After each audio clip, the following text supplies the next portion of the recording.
जादुई डंडा। एक वक्त की बात है, किसी गांव में एक बहुत गरीब फैमिली रहती थी जिनके पास अक्सर खाने पीने के लिए कुछ भी नहीं होता था। इसलिए वो लोगों के घर से मांग कर कुछ न कुछ ले आते थे और इस तरह अपना गुजारा कर रहे थे। लेकिन फिर कुछ दिनों से लोगों ने उन्हें खाना देना बंद कर दिया था। इसी वजह से अब उनकी भूख काफी बढ़ गई थी। बेटा, मुझसे भूख बर्दाश्त नहीं होती, तू जाकर खाने के लिए कुछ लेकर आ जा।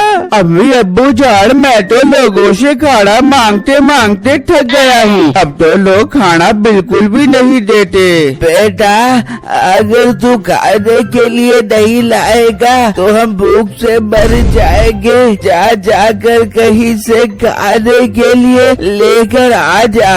अम्मी अब्बू जान, आप परेशान मत हो, मैं कहीं से कुछ न कुछ लेकर आता हूँ। फिर बिट्टू घर से निकलता है और कुछ आगे आकर एक घर का दरवाजा बजाता है। ये कौन आ गया है इस टाइम? कौन है भाई? भाई जान, जरा बाहर आना, आपसे एक जरूरी बात करनी है मैंने। फिर मीठा बाहर आता है। भाई जान, कुछ खाने के लिए दे दो, बहुत जोर की भूख लग रही है। घर में मेरे मॉम डैड भूखे बैठे हैं, उनके लिए कुछ खाने के लिए लेकर जाता हूँ। आप मुझे खाना दे दोगे तो मैं सारा खाना उनके पेट के अंदर डाल दूंगा। वाह, मांगनी खैराता थे अम्मी अब्बू नु कहना मॉम डैड। वाह रे मॉम डैड बच्चे। भाई जान, ज्यादा मेरे गुलबर्ड का मजाक उड़ाने की जरूरत नहीं है, जल्दी से खाना दे दो ताकि मैं जाऊँ। आगे ही मेरे पास टाइम बहुत थोड़ा है। तुम मेरा वीर बगैर खाना लिए यहाँ से निकल जाए, शाबाश। पता नहीं कहाँ से मुंह उठा उठा कर आ जाते हैं। मीठा ये कहकर गुस्से से दरवाजा बंद कर देता है। बड़े भाई कोई बगैरत लोग हैं, ये नहीं कि थोड़ा सा खाना दे दे, सारा खाना खुद ही ठूस ठूस कर खा जाते हैं। अब कुछ और ही मसला हल करना पड़ेगा, इस तरह तो काम नहीं चलेगा। फिर बिट्टू वहाँ से निकलता है तो उसे एक फ्रूट वाला नजर आता है। भाई जान, सेब क्या रुपए किलो दे रहे हो? भाई सिर्फ और सिर्फ 150 रुपए किलो दे रहा हो। 150 रुपए किलो? इतने सस्ते? ओ भाई, कोई अच्छी नस्ल का फल दिखाओ, 1500 रुपए किलो वाला दिखाओ। इतने सस्ते फ्रूट खरीदना तो मैं अपनी तौहीन समझता हूँ। अरे वाह भाई, आप तो बहुत अमीर इंसान हो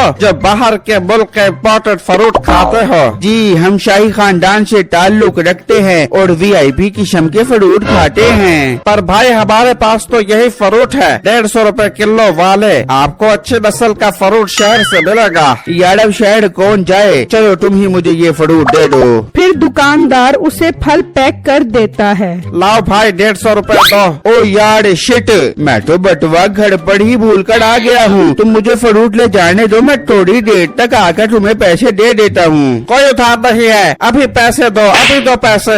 बिट्टू उसकी एक नहीं सुनता और फ्रूट लेकर भाग जाता है। ओ बेटा, मेरा फल लेकर भाग गया, इसको पकड़ो, पकड़ो इसको। बिट्टू फल लेकर घर जा रहा होता है कि उसे रास्ते में मीठा मिल जाता है। ये क्या, तू फिर मेरे सामने आ गया? ओए, तू टलेगा कि नहीं? बार बार मेरे सामने आकर मेरा दिन खराब कर देता है। पहले मुझे मेरी माँ से मार पड़वाई, अब फिर मेरे सामने आ गया है। अब पता नहीं मुझे किस किस से लिपट पड़ेंगे। ओए मीठे पतली पौनी वाले, चल जाकर अपना काम कर। मैं तेरा दिन खराब कर रहा हूँ या तू मेरा दिन खराब कर रहा है? अच्छा भला सेब लेकर घर जा रहा हूँ, पता नहीं कहाँ कहाँ से मुँह उठा कर आ जाते हैं लोग। फिर बिट्टू वो फल लेकर घर चला जाता है और मीठा अपना काम करने के लिए निकल जाता है। तो कुछ आगे आकर देखता है कि एक बाबा डंडा लेकर बैठा होता है। दरख्त पे बैठा कर वहाँ कभी नहीं कर दी बेट, जल्दी से मेरे सामने आता मुर्गी का लेग पीस। ये मंत्र पढ़ते ही उस बाबे के सामने मुर्गी का पीस आ जाता है। मीठा ये देखकर हैरान रह जाता है।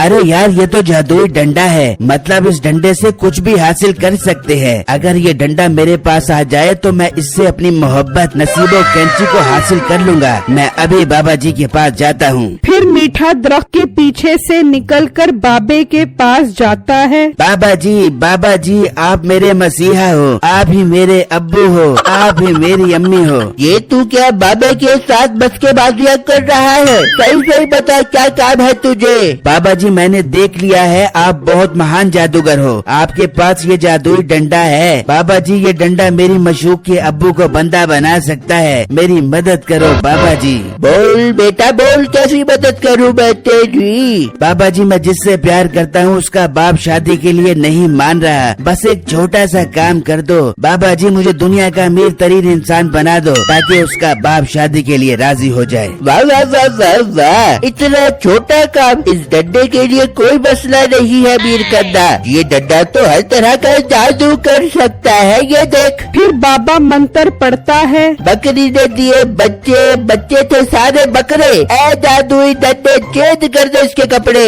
ये मंत्र पढ़ते ही मीठे के कपड़े तब्दील हो जाते हैं। ओ बाबा जी, ये आपने मुझे कैसे कपड़े पहना दिए हैं? इन्हें तब्दील कर दो वरना मेरी नाक कट जाएगी। ओ बेटा, मैंने तुझे दिखाने के लिए जादू किया है ताकि तुझे पता लग जाए कि ये डंडा कितना नायाब है। फिर बाबा जादू करके मीठे के कपड़े वापस तब्दील करते हैं और मीठा उसकी मिन्नत करने लग जाता है कि वो उसे ये डंडा एक दिन के लिए दे दें। ठीक है, मैं तुझे एक दिन के लिए डंडा देता हूँ, लेकिन मुझे कल शाम तक वापस कर दी। ठीक है मेरे प्यारे बाबा जानी, मैं वादा करता हूँ आपको शाम तक ये डंडा वापस कर दूंगा। फिर मीठा उस बाबा जी से वो जादुई डंडा ले लेता है और वापस चला जाता है और एक जगह बैठकर आते जाते लोगों को तंग करता है। ओ आंटी, आपके पीछे लोमड़ी की दुम लगी हुई है।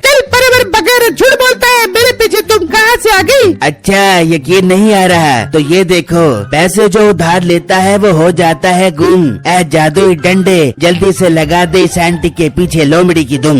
ये मंत्र पढ़ते ही उसके पीछे दुम लग जाती है।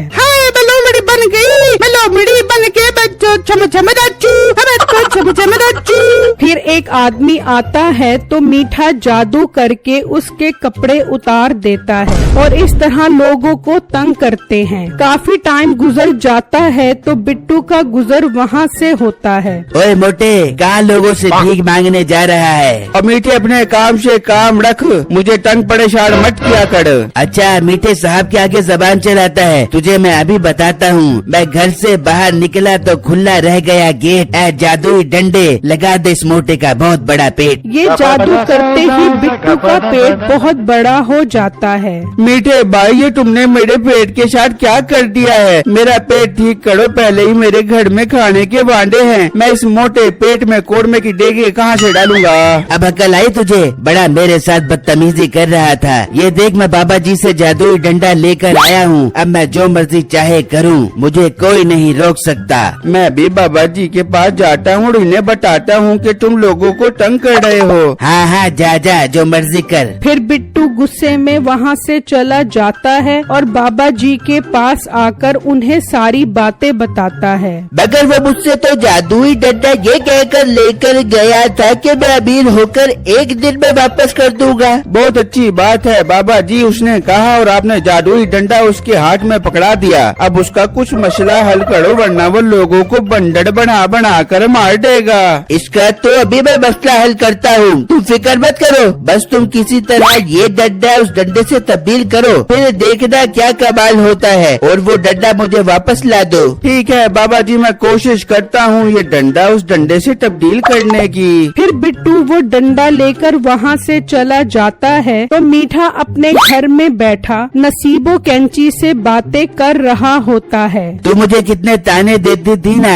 अब मैं बहुत अमीर इंसान बन गया हूँ। मेरे हाथ में एक ऐसी चीज लग गई है जिससे मैं अमीर कबीर हो जाऊंगा। मिठे, तू अमीर कबीर तो हो जाएगा, लेकिन मेरे बाप को तेरा बूथा ही पसंद नहीं है। तू कोशिश कर अपना बूथा ही तब्दील करवा ले। बाबा जी, और मेरी होने वाली बेगम, मैं जो चाहूँ कर सकता हूँ। बस मैं आ रहा हूँ शाम में तेरे बाप से मिलने के लिए। अच्छा, तो यहाँ पर मशूक से मिलने की तैयारियाँ हो रही हैं। तेरी तो मैं तबीयत ठीक करता हूँ। फिर बिट्टू वहाँ से डंडा उठाकर उसकी जगह दूसरा डंडा रख देता है और वो जादुई डंडा जाकर बाबा जी को वापस कर देता है। बेटा, मुझे तुम बहुत भले इंसान लगते हो जो तुमने मेरी अमानत मुझे वापस कर दी है। अब आज से ये जादुई डंडा तुम्हारा है, जाओ मजे करो। बाबा जी आपका बहुत बहुत शुक्रिया, मैं इस डंडे की मदद से अच्छे अच्छे काम करूँगा। वहाँ मीठा वो डंडा लेकर नसीबो कैंची के घर पहुँचता है। हाँ आ गए हो, लेकिन बूथा तो तुम्हारा पहले जैसा ही है। मुझे नहीं पसंद तुम्हारा बूथा, तुम यहाँ से जा सकते हो। मेरे होने वाले ससुर जी जरा सब्र करें, आपको आपकी पसंद का बूथा लगा कर दिखाता हूँ। अच्छा तो फिर तुम शाहरुख खान का मुंह लगा लो, वैसे भी शाहरुख खान मेरी बेटी के साथ बहुत अच्छा लगेगा। ओहो बाबा जानी, आपको आपकी बेटी का शोहर शाहरुख खान की शक्ल में मुबारक हो। सुबह सवेरे मुझे नाश्ते में अच्छे लगते हैं नान। ऐ जादुई डंडे जल्दी से बना दे मुझे शाहरुख खान। ये मंत्र पढ़ते ही मीठे के मुंह पर लोमड़ी का मुंह लग जाता है और नसीबो और उसका बाप उसे धक्के मार कर बाहर निकाल देते हैं।